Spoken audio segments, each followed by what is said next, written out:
زمان park Lahore میں operation روکنے کے حکم میں جمعے تک توسیع۔ لاہور ہائی کورٹ نے پی ٹی آئی کو اتوار کو مینار پاکستان پر جلسے سے روک دیا۔ سماعت آج پھر ہوئی۔ کارکنوں کو سلام، دیوار بن کر کھڑے ہو گئے۔ میں نے گرفتاری کے لیے بیگ باندھ دیا تھا۔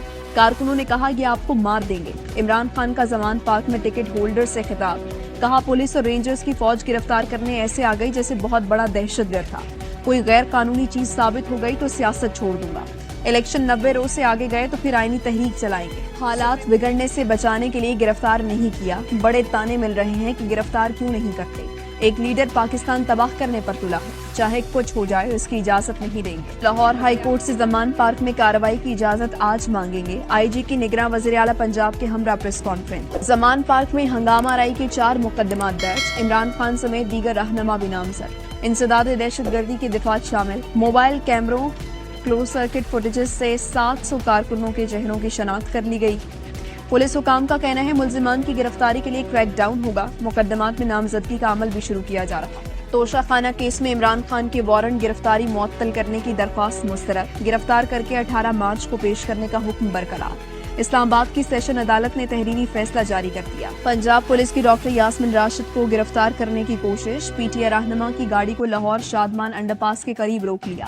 پولیس اہلکاروں اور یاسمین راشد کے درمیان تکرار۔ خواہش ہے عمران خان گلگت بلتستان آ جائیں، پھر سیکیورٹی فراہم کریں گے۔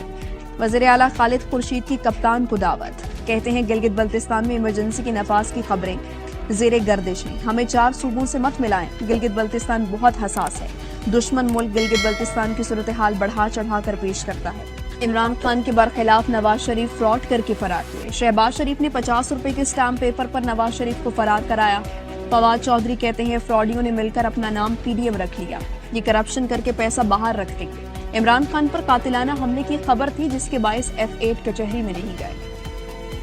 ایٹمی پروگرام پر کسی صورت سمجھوتا نہیں ہوگا۔ IMF معاہدے کے لیے معمول سے ہٹ کر سخت شرائط رکھ رہا ہے۔ کوئی طاقت ایٹمی یا میزائل ٹیکنالوجی پر فیصلہ لینے پر مجبور نہیں کر سکتی۔ وزیر خزانہ اسحاق ڈار کا سینیٹ میں اظہار خیال۔ کہا حکومت نے قوم سے کوئی چیز نہیں چھپائی۔ پی ایم آفس نے بیان میں کہا ہے عالمی جوہری توانائی ایجنسی کے ڈی جی کے معمول کے دورہ پاکستان کو منفی رنگ دیا گیا۔ پاکستان کے جوہری اور میزائل پروگرام قومی اثاثہ ہیں۔ جوہری پروگرام کی حفاظت ریاست کے لیے سب سے مقدم ہے۔ جوہری پروگرام مکمل، محفوظ اور فول پروف ہے۔ ہم کسی دباؤ کا شکار نہیں۔ مسلم لیگ نون کی chief organiser Maryam Nawaz Punjab assembly کا الیکشن لڑیں گی۔ لاہور میں پی پی 149 جبکہ گجرانوالہ میں پی پی 63 پر کاغذات نامزدگی جمع کرا۔ پیپلز پارٹی کے صوبائی وزیر ضیاء عباس رضوی کی سڑک کے افتتاح کے لیے شاہانہ پروٹوکول کے ساتھ آمد۔ صوبائی وزیر کو عوام کے تلخ سوالات کا سامنا۔ علاقہ مکینوں نے آڑے ہاتھوں لیا۔ پوچھا صرف 2 کلومیٹر سڑک کے افتتاح اور فوٹو سیشن کے لیے اتنی گاڑیاں ساتھ لے آئے۔ HBL CSL کا ڈرامائی مقابلہ۔ اسلام آباد یونائیٹڈ جیت کے قریب پہنچ کر بھی راستہ بھٹک گئی۔ پشاور زلمی نے 12 رن سے شکست دے کر ایونٹ سے آؤٹ کر دیا۔ یونائیٹڈ 184 رنز کے تعاقب میں 171 تک محدود رہے۔ سہیب مقصود اور ایلیکس ہیلز کی نصف سینچریاں رائے گا۔ سلمان ارشاد اور عامر جمال کی 2 وکٹیں۔ میگا ایونٹ کا دوسرا ایلیمینیٹر آج پشاور زلمی اور لاہور کیلنڈرز کے درمیان کھیلا جائے گا۔ قومی کرکٹ لیگ کے فائنل پر بادلوں کا سایہ۔ ٹرافی کے لیے جنگ کا میدان اتوار کے بجائے ہفتے کو سجے گا۔ پی سی بی مینجمنٹ کمیٹی کے چیئرمین نجم سیٹھی کا اعلان۔ ٹویٹ کیا نہیں چاہتے PSL کا فائنل بارش سے متاثر ہو۔ ہفتے کو میچ نہ ہو سکا تو اتوار اور پیر ریزرو ڈے ہوں گے۔ شائقین 19 مارچ کے ٹکٹ پر ہی فائنل دیکھ سکیں گے۔ تاریخ میں تبدیلی کا فیصلہ پی سی بی اور فرنچائزز نے باہمی مشاورت سے کیا۔ شہری کہتے ہیں مہنگائی نے کمر توڑ دی۔ سیاستدان اپنی لڑائی اور انتقامی کارروائی میں مصروف ہیں۔ غریب کی کسی کو فکر نہیں۔ رمضان سے پہلے ہی ہر چیز کے دام ڈبل ہو گئے۔ حکومت کی بجلی پر 3 روپے 23 پیسے سرچارج لگانے کی بھی تیاری۔ سپریم کورٹ نے نیب سے حکومت کو فراہم کی جانے والی رقم کا 10 سال کا ریکارڈ طلب کر لیا۔